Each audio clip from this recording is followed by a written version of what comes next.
ಎಲ್ಲರೂ ಬರ್ಬೋದು, ಪ್ರವೇಶ ಮಾಡ್ಬೋದು. ಇನ್ನು ಮುಂದೆ ಈ ರೀತಿ ಆಗದಂಗೆ ನಡ್ಕೊಬಾರ್ದು. ಅದರಿಂದ ಕಾರ್ಪೊರೇಷನ್ ಅವರಾಗಲಿ ಕರ್ನಾಟಕ ಸರ್ಕಾರ ಆಗಲಿ ಸೂಕ್ತವಾದ ಕ್ರಮ ಕೈಗೊಳ್ಬೇಕು ಅಂತ ಹೇಳ್ತಾ ಇದ್ದೀನಿ. ನಿಮ್ಮ ಹೆಸರು? ಸುನಿಲ್ ಕುಮಾರ್ ಅಂತ ಸರ್. ಸುನಿಲ್ ಕುಮಾರ್ ಏನ್ ಕೆಲಸ ಮಾಡೋದು? ನಾವು auto driver. Auto driver Sunil Kumar ಮಾತಾಡ್ತಾರೆ ನೋಡ್ರಿ. ಆಟೋ ಡ್ರೈವರ್ ಸರ್, ನಾವು ಮಂಡ್ಯದವರು. ನಾವೊಬ್ಬ ರೈತರ ಮಗನೇ. ನಾವೊಂದು ವಾರ ಇಲ್ಲಿರ್ತೀವಿ, ಒಂದು ವಾರ ಊರಲ್ಲಿರ್ತೀವಿ. ಈಗ ಪಂಚೆ ಹಾಕೊಂಡು ಟವಲ್ ಹಾಕೊಂಡವರೆಲ್ಲ ಕೆಟ್ಟವರಲ್ಲ. ಈ ಮಾಲು ಅಂತಂದಮೇಲೆ ನಾನು ನೋಡೋಕ್ಕಿಂತ ಮುಂಚೆ ಇದು ಒಂದು ಇದಾಗಿತ್ತು, ಥಿಯೇಟ್ರ್ ಆಗಿತ್ತು, ಪ್ರಮೋ ಥಿಯೇಟ್ರ್ ಇದು. ಅವತ್ತಿಂದ ನಾವು ಇಲ್ಲೇ ಬದುಕಿ ಇಲ್ಲೇ ಬಾಳಿದ್ದೀವಿ. ಒಬ್ಬ ಮನುಷ್ಯಂಗೆ ಬೆಲೆ ಕೊಡಲಿಲ್ಲ ಅಂತಂದರೆ ಇದು ಏನು ಮಾಡಕ್ಕೆ ಸರ್? ಇದು ತಪ್ಪಲ್ವ ಸರ್? ಇದು ಮನುಷ್ಯಂಗೆ ಬೆಲೆನಾ ಬಟ್ಟೆಗೆ ಬೆಲೆನಾ? ಬಟ್ಟೆಗಲ್ಲ ಸರ್, ಮನುಷ್ಯಂಗೆ ಬೆಲೆ ಕೊಡಬೇಕು. ಬಟ್ಟೆ ಹಾಕೊಂಡ್ರೆ ಈಗ ಚೆನ್ನಾಗಿರೋ ಬಟ್ಟೆ ಹಾಕಿರೋರು ಇದ್ದಾರೆ, ಕೆಲವರು ಚೆನ್ನಾಗಿ ಹಾಕಿರೋದ್ರೆ ನಾನು ಚೆನ್ನಾಗಿ ಹಾಕಿಲ್ಲ. ಆದರೆ ನಮ್ಮ ಮರ್ಯಾದೆ ಹೆಂಗಿರುತ್ತೆ ಅಂತ ಯೋಚನೆ ಮಾಡ್ಬೇಕು ತಾನೆ ಇವರು. ಒಬ್ಬ ಪಂಚೆ ಹಾಕೊಂಡು ಬಂದ ಅಂತ ಒಬ್ಬ ವ್ಯಕ್ತಿನ ಇವರು ಒಳಗೆ ಸೇರಿಸಿಲ್ಲ ಅಂತಂದರೆ ಎಷ್ಟು ಹೊಟ್ಟೆ ಉರಿತದೆ ಸರ್? ದೇಶಕ್ಕೆ ಅನ್ನ ಹಾಕೋರು ಸರ್ ನಾವು, ದೇಶಕ್ಕೆ ಅನ್ನ ಹಾಕೋರು ನಾವು. ಹಿಂಗೆ ಮಾಡೋರೆಲ್ಲ ತಪ್ಪಲ್ಲ ಸರ್ ಇದು? ಏನು ಹೇಳ್ತೀರಾ? ಕೊನೆದಾಗ ಏನು ಹೇಳ್ತೀರಾ? ಏನು ಹೇಳೋ ಸರ್? ಇನ್ನೇನೈತೆ ಇಲ್ಲಿ? ಒಟ್ಟಲ್ಲಿ ನ್ಯಾಯ ಸಿಗ್ಬೇಕು ಅವ್ರಿಗೆ, ಅಷ್ಟೇ. ಒಟ್ಟಲ್ಲಿ ನ್ಯಾಯ ಸಿಗ್ಬೇಕು. ನಿಮ್ಮ ಹೆಸರು? ನಿಮ್ಮ ಹೆಸರು? ನಿಮ್ಮ ಹೆಸರು? ಮಧುಸೂದನ್ ಅಂತ. ಮಧುಸೂದನ್ ಅವರೇ, ಸಂಸ್ಥೆ. ಈಗ ಇವ್ರುಗಳಿಗೆ ಒಂದು ಸ್ವಲ್ಪನಾರು ಮಾನ ಮರ್ಯಾದೆ ಅನ್ನೋದಿದ್ರೆ ಮೊದಲಾಗಿ BBMPಯಿಂದ ಏನು ಇವರು ಪರ್ಮಿಷನ್ ತಗೊಂಡಿರ್ತಾರೆ, ಜನಸಾಮಾನ್ಯರಿಗೆ ಯಾವ ರೀತಿಯಲ್ಲಿ ಇವರು ವರ್ತನೆ ಮಾಡ್ತಾ ಇದ್ದಾರೆ. ಮೊನ್ನೆ ತಾನೇ ಯಾವುದಿದು ಮೆಟ್ರೋ ಇದರಲ್ಲಿ ಇದೇ ರೀತಿ ಆಯಿತು. ಅದೇ ರೀತಿ ಆದಾಗ ಎಚ್ಚೆತ್ಕೊಂಡು ಮಾಲ್ಗಳಲ್ಲಿ ಈ ಥರ ಆಯ್ತಾ ಇದೆಯಾ ಇಲ್ಲ ಆಗ್ತಿದೆಯಾ ಅನ್ನೋದನ್ನ ನೋಡಿ ಒಂದು ಡೈರೆಕ್ಷನ್ ಕೊಟ್ಟು ಯಾವ ರೀತಿ ಇದನ್ನು ಮಾಡಬೇಕು ಅನ್ನೋ ಕಾಮನ್ ಸೆನ್ಸು ಇವ್ರಿಗಿಲ್ಲ. ಸರ್ಕಾರದಲ್ಲಿ ಲೋಪಸ್ಗಳು ಎಷ್ಟಿದೆ ಅಂದರೆ ಅವ್ರನ್ನ ಫಸ್ಟು ಅವರು ಅರ್ತ್ಕೋಬೇಕು. ಒಬ್ಬ ಪಂಚೆ ಹಾಕ ಬಂದ ರೈತ ಅವಮಾನ ಕೊಟ್ಟು ಅವನ ದುಡ್ಡಲ್ಲಿ ಅವ್ನ ಪಂಚೆ ಹಾಕೊಂಡು ಅವ್ನು ಬರ್ತಾನೆ. ನೀವು ನಿಮ್ಮ ಮನೆಗೆ ಆಗಲಿ ನಿಮ್ಮ ಫಂಕ್ಷನ್ಗೆ ಆಗಲಿ ಬಂದಿದ್ರೆ ತಡೆಯೋ ಹಕ್ಕು ನಿಮ್ಗಿತ್ತು. ಸಾರ್ವಜನಿಕರವಾಗಿ ಇಕ್ಕಿರೋ ಅಂತ ಮಾಲಿದು. ಇಲ್ಲಿ ಒಬ್ಬ ಭಿಕ್ಷಿಕ ಬಂದರೂ ಕೂಡ ಎಂಟ್ರಿ ಕೊಡಬೇಕು, ಒಬ್ಬ ಸಾಹುಕಾರ ಬಂದರೂ ಎಂಟ್ರಿ ಕೊಡಬೇಕು. ಇದು ಜನಸಾಮಾನ್ಯ ಸೊತ್ತು. ನೀನು ದುಡ್ಡು ಹಾಕಿದ್ಯಾ ಅಂದ್ಬಿಟ್ಟು ನಾವು ಬಂದರೆ ನೀವು ರೈತ ಮಕ್ಕಳ ಯಾರೇ ಒಬ್ರು ಒಳಗಡೆ ಬಂದರೆ ನೀವು ತಿನ್ನೋದು. ಅದು ಬಿಟ್ಬಿಟ್ಟು ಇವ್ರನ್ನ ಬಿಡಲ್ಲ ಅವ್ರನ್ನ ಬಿಡಲ್ಲ ಅನ್ನೋ ಈ ಉದ್ದಟತನ ತಪ್ಪು. ನಿಮ್ಮ ಹೆಸರು? ಒಂದು ನಿಮಿಷ, ನಿಮ್ಮ ಹೆಸರು? ರಾಜಾಹುಲಿ ಅಂತ. ರಾಜಾಹುಲಿ ಅವರೇ, ಗರ್ಜಿಸ್ಬಿಡಿ. ಈಗ ಏನು ಇದು ಹಿಂಗಾಗೋಯ್ತಲ್ಲ ಕತೆ, ಅವಮಾನ ರೈತಂಗೆ. ಹೌದು, ನಾನು ರೈತನ ಮಗ ಆಗಿ ಮಾತಾಡ್ತಾ ಇದ್ದೀನಿ. ಇಲ್ಲಿ ಬರೋ ರೈತಂಗೆ ಅವಮಾನ ಮಾಡಿದ್ದಾರೆ. ಅದು ಜಯಶೀಲಿ ಅಲ್ಲ. ಈಗ ಏನಾಗಿದೆ ಅಂದ್ರೆ ಮುಂಬರುವ ರೈತರಿಗೂ ಹಂಗೆ ಆಗ್ಬೋದು. ಇಲ್ಲಿ ಅರ ಬೆತ್ತದ ಹಾಕೊಂಡ್ ಬರ್ತಾರಲ್ಲ ಅವ್ರಿಗೆ ಮಾತ್ರ ಅನುಮತಿ ಕೊಡ್ತಾರೆ, ರೈತರಿಗೆ ಕೊಡಲ್ಲ. ಹೇಳಿ, ರೈತರಿಗೆ ಕೊಡಲ್ಲ. ಈಗ ರೈತ ಒಬ್ಬ ಮನೆ ಕಟ್ತಾನೆ, ಪಂಚೆ ಕಟ್ಕೊಂಡು ಮನೆ ಕಟ್ತಾನೆ. ಆವಾಗ ಮನೆ ಬೇಕಾದಾಗ ವಾಸಿಸಕ್ಕೆ ಮನೆ ಬೇಕು. ಈಗ ಪಂಚೆ ಹಾಕೊಂಡ್ ಬಂದಿರೋಕ್ಕೆ ಅವನ್ನ ಓಡಿಸಾರಲ್ಲ, ಇದಂತಾನೆ ಹೇಳಿ, ಇದು ಖಂಡಿಸ್ಬೇಕು. ನೋಡ್ರಿ, ಈಗ ಮಾಲ್ ಒಳಗಡೆ ಈ ರೀತಿಯಾಗಿ ಪಂಚೆ ಹಾಕೊಂಡು ಹೋಗಂಗಿಲ್ವಾ? ಹಾಗಾದ್ರೆ ಬಟ್ಟೆ ಮೇಲೆ ಜನರನ್ನ ಅಳೆಯುವಂತ ಪರಿಸ್ಥಿತಿ ನಿರ್ಮಾಣ ಆಗಿದೆ. ಏನು ಹೇಳ್ತೀರಿ ಸರ್? ಸಿದ್ದರಾಮಯ್ಯ ಅವರು ಜೀನ್ಸ್ ಪ್ಯಾಂಟ್ ಹಾಕೊಂಡು ಬರ್ತಾರಾ? ಅವರು ಪಂಚೆ ಉಟ್ಕೊಂಡೇ ತಾನೇ ಬರೋದು. ಅವ್ರನ್ನ ಹೆಂಗೆ ಒಳಗೆ ಬಿಡ್ತೀರಾ ನೀವು? ದೇವೇಗೌಡರು ಪಂಚೆ ತಾನೇ ಉತ್ತುಡು. ಅವ್ರೇನಾರು ಲೆಗಿನ್ಸ್ ಏನಾರು ಹಾಕೊಂಡು ಬರ್ತಾರಾ? ಅವ್ರಿಗೊಂದು ನ್ಯಾಯ, ರೈತರಿಗೊಂದು ನ್ಯಾಯನಾ? ಅವರು ಮಣ್ಣಿನ ಮಕ್ಕಳೇ, ಇವರು ಮಣ್ಣಿನ ಮಗನೇ. ಅಂದ್ರೆ ಪಾಪದವರು ಅಂತ ಹೇಳಿ ರೀತಿ ಮಾಡೋದಾ? ಏನಂಗೆ ಪಾಪದವರು ಸರ್? ಅಲ್ಲ, ಈಗ ಬಟ್ಟೆ ನೀಟಾಗಿದ್ದ ಈ ಅರ್ಧ ಬಟ್ಟೆ ಹಾಕೋ ಬರ್ತಾರಲ್ಲ, ಅವ್ರನ್ನ ಯಾಕೆ ಒಳಗೆ ಬಿಡ್ತೀರಾ? ಅವ್ರಿನ ಗತಿ ಇಲ್ಲದೆ ಬರ್ತಾ ಇದ್ದಾರೆ. ಹಂಗಾರೆ ಅರ್ಧ ಬಟ್ಟೆ ಹಾಕ್ಕೊಂಡು ಇವ್ರು ಮಾನ ಮರ್ಯಾದೆ ಮುಚ್ಕೊಂಡು ಬರೋರನ್ನ ಒಳಗೆ ಬಿಡಲ್ಲ, ಮಾನ ಮರ್ಯಾದೆ ಇಲ್ಲದೆ ಇರೋರನ್ನ ಒಳಗೆ ಬಿಡ್ತೀರಾ ನೀವು? ಇದು ಯಾವ ಥರ ನ್ಯಾಯ? ಹಾಂ, ಮಾಡಬಾರ್ದು. ಇಂಥದಕ್ಕೆಲ್ಲ ಕಡಿವಾಣ ಹಾಕ್ಲೇಬೇಕು. ಆಮೇಲೆ ಹೊರಗಿಂದ ಬಂದು ಈ ಸೆಕ್ಯೂರಿಟಿ ಕೆಲಸಕ್ಕೆ ಸೇರ್ಕೊಂಡವ್ರಲ್ಲ, ಫಸ್ಟ್ ಗಳನ್ನ ಉಗಿದು ಓಡಿಸ್ಬೇಕು ಈ ರಾಜ್ಯದಿಂದ. ಯಾವುದೇ ರೈತ ಅಂತ ಅಲ್ಲ, ಒಬ್ಬ ಭಿಕ್ಷುಕ ಕೂಡ ಪಂಚೆನಲ್ಲಾಗಲಿ ಇಲ್ಲ ಒಂದು ಪಟಾಪಟಿ ಚಡ್ಡಿನಲ್ಲಿ ಬಂದರೂ ಕೂಡ ಬಿಡಬೇಕು. ಯಾಕೆ ಅಂದರೆ ಅವನು ಕಾಸು ಕೊಟ್ಟೇನೆ ಒಳಗಡೆ ಹೋಗೋದು, ಏನು ಪುಕ್ಸಟ್ ಏನು ಹೋಗಲ್ಲ.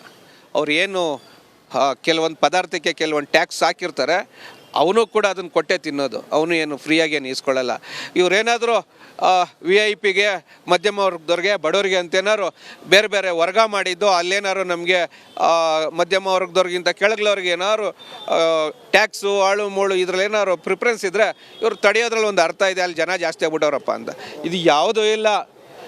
ಶ್ರೀಮಂತನಿಗೇನು ಟ್ಯಾಕ್ಸು, ನಮಗೂ ಅದೇ ಟ್ಯಾಕ್ಸ್ ಆಗಿರೋದ್ರಿಂದ ಇದನ್ನು ನಾವು ನೇರ ಖಂಡಿಸ್ತೀವಿ. ಈ ಥರ ಆಗಬಾರ್ದಿತ್ತು, ಆಗಿದೆ. ಇನ್ನೊಮ್ಮೆ ಆದರೆ ನಾವು ನಿಜವಾಗ್ಲೂ ಇಲ್ಲಿ ಪ್ರತಿಭಟನೆ ಮಾಡಲ್ಲ, ಕೈ ಕಟ್ಕೊಂಡು ಕೇಳೋಕ್ಕೆ ಬರಲ್ಲ, ಕಲ್ಲು ತಗೊಂಬೀಸ್ತೀವಿ. Okay sir. ಸರ್ ನಿಮ್ಮ ಹೆಸರು? ದಿನೇಶ್ ಅಂತ. ದಿನೇಶ್. ದಿನೇಶ್ ಅವರೇ, ನೋಡಿ ಗಮನಿಸ್ತಾ ಇದ್ದೀರಾ ಬೆಳಗಿಂದ ಇಲ್ಲಿ ಕೆಲವೊಂದು ಆಗ್ತಿರುವಂಥ ಬೆಳವಣಿಗೆಗಳನ್ನ ನೋಡ್ತಾ ಇದ್ದೀರಾ, ಏನನ್ಸುತ್ತೆ ನಿಮಗೆ? ಮನ್ಸಿಗೆ ಭಾಳ ಬೇಜಾರು ಅನ್ಸುತ್ತೆ ಸರ್. ಇವಾಗತ್ತು ನೋಡಿ, ಟ್ಯಾಕ್ಸು ಕಟ್ಟೋದ್ರಿಂದ ದೊಡ್ಡ ಎಲ್ಲ ಪ್ರತಿಯೊಬ್ಬರು ಟ್ಯಾಕ್ಸ್ ಅವರೇ, ಟ್ಯಾಕ್ಸು ಎಲ್ಲರ ಜನಗಳು ಇದರಿಂದನೇ ಟ್ಯಾಕ್ಸ್ ಹೋಗುತ್ತೆ. ಟ್ಯಾಕ್ಸ್ ಎಲ್ಲರಿಗೂ ಒಂದೇ, ಎಲ್ಲರಿಗೂ ಒಂದೇ. ನಾವು ಏನು ಹೇಳ್ತೀವಿ ನೋಡಿ, ಎಲ್ಲರಿಗೂ ಒಂದೇ ಅಂದರೆ ದುಡ್ಡಿರೋರ್ಗೆ ಒಂಥರ, ದುಡ್ಡು ಇಲ್ದಿರೋರು ಅವ್ರಿಗೊಂಥರ ಅನ್ನೋದೇನಿಲ್ಲ. ಜನಗಳು ಅಂದರೆ ಎಲ್ಲರೂ ಒಂದೇ. ಈ ರೀತಿ ಆಗಬಾರ್ದಿತ್ತು, ಎಲ್ಲ ಆಗಬಾರ್ದಾಗಿತ್ತು ಸರ್. ಸರ್ ನಿಮ್ಮ ಹೆಸರು? ರಾಜು ಅವರೇ, ನೀವು ಕೂಡ ಬೆಳಗ್ಗೆಯಿಂದಲೂ ಕೂಡ ಈ ಘಟನೆಗಳನ್ನ ನೋಡ್ತಾ ಇದ್ದೀರಾ. ಈ ರೀತಿ ಅವಮಾನ, ಬಟ್ಟೆಲಿ ಅಳಿಯೋದು, ನೀವು ದಿಗ್ಗಜರ ಸಿನಿಮಾ ನೋಡಿದ್ದೀರಾ ಅಂತ ಕಾಣುತ್ತೆ. ಖಂಡಿತ. ಅಲ್ಲಿ ಅಂಬರೀಷ್ ಅವರಿಗೂ ಕೂಡ ಇದೇ ರೀತಿಯಾದಂಥ ಒಂದು ಅವಮಾನ ಆಗಿರುತ್ತೆ. ಆ ಸಂದರ್ಭದಲ್ಲಿ ಅಂಬರೀಷ್ ಅವ್ರು ಏನೋ ಒಂದು ತಾಕತ್ ತೋರಿಸ್ತಾರೆ. ಇವತ್ತು ನಮ್ಮ ಕನ್ನಡಿಗರು ತಾಕತ್ ತೋರಿಸಿದ್ದಾರೆ. ಈಗ ನಮ್ಮ ತಾತ ಮುತ್ತಾತ ಎಲ್ಲ ಚಡ್ಡಿ ಮಿಡ್ಡಿ ಪ್ಯಾಂಟ್ ಹಾಕೊಂಡು ಬಂದವರಲ್ಲ, ಪಂಚೆ ಉಟ್ಕೊ ಬಂದವರು ರೈತರ ಮಕ್ಕಳು. ಅವ್ರು ಯಾಕೆ ಇಷ್ಟ ಪ್ಯಾಂಟ್ ಹಾಕೋ ಬರೋನ್ಗೂ ಅದೇ ದುಡ್ಡು ತೊಗೊಳ್ತೀರಾ, ಪಂಚೆ ಹಾಕೋ ಬರೋನ್ಗೂ ಅದೇ ದುಡ್ಡು ತೊಗೊಳ್ತೀರಾ? ಯಾಕೆ ಪಂಚೆ ಹಾಕೊಂಡು ಒಳಗಡೆ ಬರಬಾರ್ದು? ಅವನು ಉಡುಪು ಈಗ ನೀವು ಹಾಕೊಂಡಿರಿ ಸ್ವಾಮಿ, ನಿಮ್ಮ ಉಡುಪು, ಅದನ್ನು ಯಾವುದೇ ಕಾರಣಕ್ಕೂ ಒಳಗಡೆ ಬಿಡಬಾರ್ದು ಅಂತ ಹೇಳ್ಬಾರ್ದು. ಯಾಕೆ ಹಿಂಗೆ ಮಾಡ್ತಾರೆ? ರೈತರು ಇದ್ದರೆ ನಾವೆಲ್ಲ, ರೈತರಿಲ್ಲ ಅಂದರೆ ನಾವು ಯಾರೂ ಇಲ್ಲ. ಬೆಳಗ್ಗೆಯಿಂದನೂ ಈ ಬೆಳವಣಿಗೆಗಳಲ್ಲಿ ನೀವು ಭಾಗಿಯಾಗಿದ್ದೀರಾ. ಸರ್ ಏನು ನಿನ್ನೆ ಒಂದು ಅಹಿತಕರ ಕಡೆ ನಡೆದಿದೆ ರೈತರ ಮೇಲೆ. ಆ್ಯಕ್ಚುಲಿ ಫಸ್ಟ್ ಆಫ್ ಆಲ್ ನನ್ನ ಮಕ್ಕಳಿಗೆ ತಲೆ ಇಲ್ಲ. ಮುಂಚೆ ಅವ್ನು ಸೆಕ್ಯೂರಿಟಿ ಯಾರು ಮ್ಯಾನ್ ಪವರು, ಈ ಕೂಡಲೇ ಅವನ್ನ ತೆಗೆದಾಕಬೇಕು. ಒಂದು ಅದೇ ನೋಡಿ, ಮಾಲಿಗೆ ಸೆಕ್ಯೂರಿಟಿ ಕೊಡೋಕ್ಕೆ ಎಷ್ಟು ಜನ ಪೊಲೀಸ್ನವ್ರು ಬಂದಿದ್ದಾರೆ.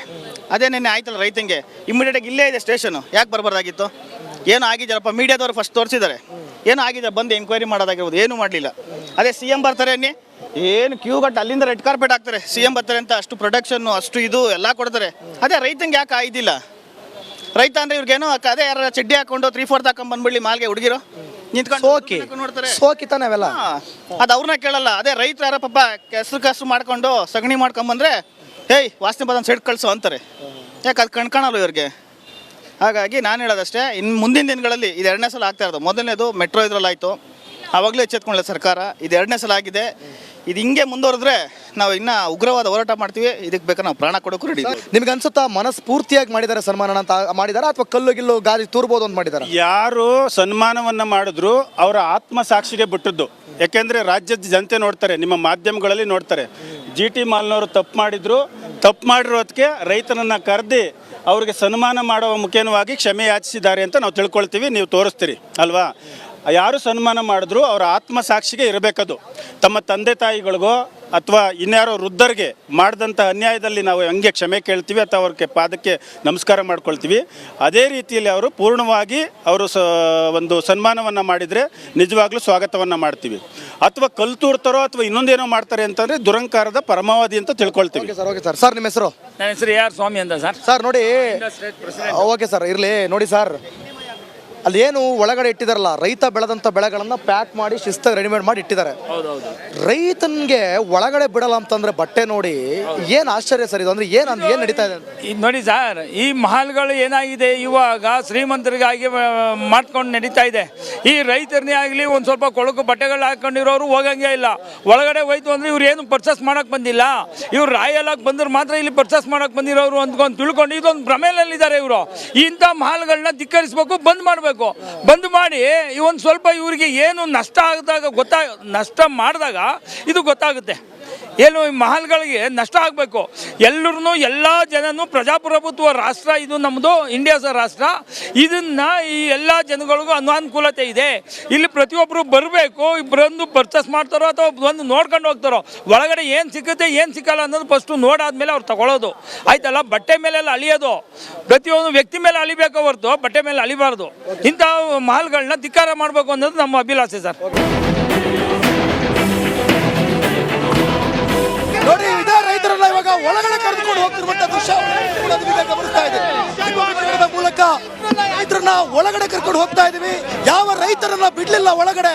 ಅದೇ ರೈತರ ಜೊತೆಗೆ ಇವತ್ತು ಕನ್ನಡ ಪರ ಸಂಘಟನೆಗಳು ಪಂಚೆ ತೊಟ್ಟು ಬಂದಿರೋದು. ಅದ ನಿಮ್ಮ ಒಪಿನಿಯನ್ ಹೇಳಿ, ಯಾರು ಬಂದು ಕ್ಷಮೆ ಕೇಳಬೇಕು, ಬಂದು ಕ್ಷಮೆ ಕೇಳಿಸ್ತೀವಿ ನಾವು, ಇವಾಗ ಬಿಡಲ್ಲ. ರೈತರಿಗೆ ಜಯವಾಗಲಿ.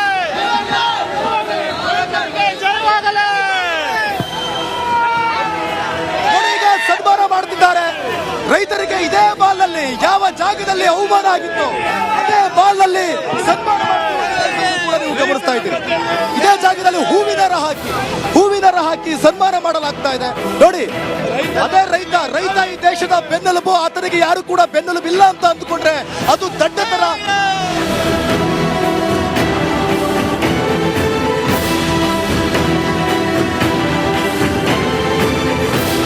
ಪಂಜರ್ ಬರಂಗಿಲ್ಲ ಅಂತ ಹೇಳಿದ್ಕೆ ನಾವು ಹಿಂದೆ ಹೊಂಟಿದ್ವಿ. ಮತ್ತೇನ ಫೋನ್ ಹಚ್ಚಿ ನಮ್ಮ ಮಗ ಕೇಳಿದ್ರೆ ಮತ್ತೆ ಒಂದ್ ಅರ್ಧ ತಾಸು ಬಿಟ್ಟು ಕಳ್ಸಿದ್ರು. ಆದ್ರ ಈಗ ಪಾಪ ಕೆಲಸದಾರ ತೆಗಿತಾರಂತ, ತೆಗಿಬೇಡ ಅಂತ ಹೇಳಿ ಮನ್ ಬೈದ್ರು. ಇವತ್ತು ಅನಿಸ್ತು, ಖುಷಿ ಅನಿಸ್ತು. ಆತ ನಮ್ಮ ಜನ ಅದಾರ ಎಲ್ಲರ.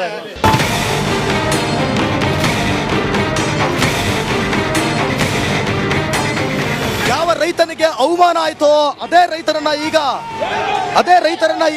ಸನ್ಮಾನ ಮಾಡಿ ಕರ್ಕೊಂಡು ಹೋಗ್ತಾ ಇದೀವಿ. ಅದೇ ರೈತರಿಗೆ ಹೂವಿನ ಹಾರ ಹಾಕೊಂಡು ಇವತ್ತು ಇವರಿಗೆ ಯಾವುದೇ ರೈತರಿಗೂ ಕೂಡ ಇನ್ಮೇಲೆ ಅನ್ಯಾಯ ಆಗಬಾರ್ದು, ನ್ಯಾಯ ಸಿಗ್ಬೇಕು, ಅದಕ್ಕೆ ತಕ್ಕನಾದ ಶಾಸ್ತಿಯನ್ನ ಇವತ್ತು ಮಾಡಿರೋದು. ಸಿದ್ದರಾಮಯ್ಯನವರು ಪಂಚ ಹುಡ್ಕೊಂಡ್ ಬಂದಿದ್ರೆ ಬಿಡ್ತಿರ್ಲಿಲ್ವಾ? ನನ್ನ ಪ್ರಶ್ನೆ. ಆ ದೊಡ್ಡ ವಿಷಯ ಬೇಡಿ, ನಮ್ಮ ರಾಜ್ಯದ ನಾಯಕರು ಅದ್ರ ಬಗ್ಗೆ. ಸರ್, ಹಂಗಂದ್ರೆ ರೈತರು ಚಿಕ್ಕ ವಿಷಯನಾ? ಅಲ್ಲಲ್ಲ, ನಾನು ಹೇಳ್ತೀನಿಲ್ಲ, ಎಲ್ಲಾರು ನಮ್ಮ ನಾರ್ತ್ ಕಡೆ ಎಲ್ಲ ಪಂಚೆಲ್ಲ ಬರ್ತಾ ಇದಾರೆ. ನಾವು ಪ್ರತಿಯೊಬ್ಬರು ವೆಲ್ಕಮ್ ಮಾಡ್ತೀವಿ. ನನ್ನ ಪ್ರಕಾರ ರೈತರು ಚಿಕ್ಕ ವಿಷಯನಾ? ಇಲ್ಲ, ಅಲ್ಲಲ್ಲ, ಅದನ್ನ ಚಿಕ್ಕ ವಿಷಯ ಅಂತ ಹೇಳ್ತಾರೆ. ಪಂಚನೆ ಡೈಲಿ ಬರ್ತಾರೆ, ನಮ್ ಖುಷಿ ಆಯ್ತು. ಸೆಕ್ಯೂರಿಟಿ ಗೊತ್ತಾಗಿಲ್ಲ, ಅಚಾತುರ್ಯವಾಗಿ ಮಾಡಿದ್ದಾರೆ, ಅವ್ರ ಬಗ್ಗೆ ನಾ ಕ್ಷಮೆ ಕೇಳ್ತಾ ಇದ್ದೀನಿ. ಸರ್ ನೋಡಿ, ಈಗ ಇದು ಒಂದ್ ಕೇಸ್ ಅಲ್ಲ, ನೆನ್ನೆ ಮಧ್ಯಾಹ್ನ ಅದೇ ಆಗೋಗಿದೆ ಅಂತೆ. ಅವನ ಪರವಾಗಿ ನಾನೇ ಕ್ಷಮೆ ಕೇಳ್ತಾ ಇದ್ದೀನಿ, ಸೆಕ್ಯೂರಿಟಿ ಪರವಾಗಿ. ನೀವ್ ಯಾರು ಅಂತ ನಂಗೆ ಗೊತ್ತಾಗ್ಬೇಕು ಸರ್. ಒಂದು ಇನ್ಚಾರ್ಜ್ ಸುರೇಶ್ ಅಂತ ಹೇಳಿ. ಇನ್ಚಾರ್ಜ್ ನೀವು? ಹೌದು ಸರ್. ಯಾರು ಪಂಚ ಹುಡ್ಕೊಂಡು ಬಂದೇ ಇಲ್ವಾ ಇಲ್ಲಿ? ಬಂದಿದ್ದಾರೆ, ಡೈಲಿ ಬಿಡ್ತೀವಲ್ಲ ನಾವು. ಮತ್ತೆ ಅವ್ರನ್ನ ಯಾಕೆ ಬಿಡ್ಲಿಲ್ಲ? ಅಲ್ಲ, ಅವ್ನಿಗೆ ಗೊತ್ತಾಗಿಲ್ಲ, ಸೆಕ್ಯೂರಿಟಿ ಗೊತ್ತಿಲ್ಲದೆ ತಪ್ಪು ಮಾಡಿದಾರೆ ಅವರು. ಅವ್ರ ಪರವಾಗಿ ನಾನು ಕ್ಷಮೆ ಕೇಳ್ತಾ ಇದ್ದೀನಿ.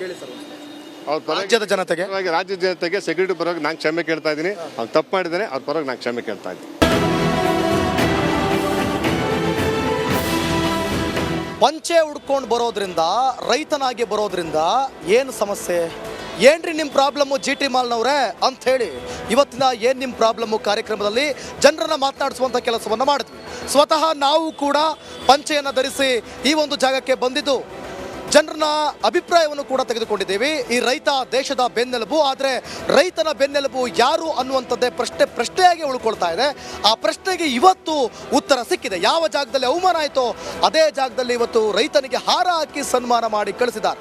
ಯಾವುದೇ ಕಾರಣಕ್ಕೂ ಕೂಡ ಇನ್ಯಾವುದೇ ಮಾಲ್ಗಳಲ್ಲಾಗಲಿ ಈ ಭೇದ ಭಾವವನ್ನು ಮರೆತು ಎಲ್ಲರೂ ಒಂದೇ ಅನ್ನುವಂಥ ನಿಟ್ಟಿನಲ್ಲಿ ಕೆಲಸ ಮಾಡೋದನ್ನ ಕಲೀರಿ ಅಂತ ರಿಪಬ್ಲಿಕ್ ಕನ್ನಡದ ಮೂಲಕ ನಾವು ಕೇಳ್ಕೊಳ್ತಾ ಇದ್ದೀವಿ. ಎಸ್, ಇವಿಷ್ಟು. ನಾಳೆ ಮತ್ತೊಂದು ಜಾಗದಲ್ಲಿ, ಮತ್ತೊಂದು ಏರಿಯಾದಲ್ಲಿ ಜನರ ಸಮಸ್ಯೆಯನ್ನು ಹೊತ್ತು ನಿಮ್ಮ ಮುಂದೆ ಬರ್ತೀವಿ. ಅಲ್ಲಿವರೆಗೂ ನೋಡ್ತಾ ಇರಿ ರಿಪಬ್ಲಿಕ್ ಕನ್ನಡ. ಇದು ನಿಮ್ಮ ಧ್ವನಿ.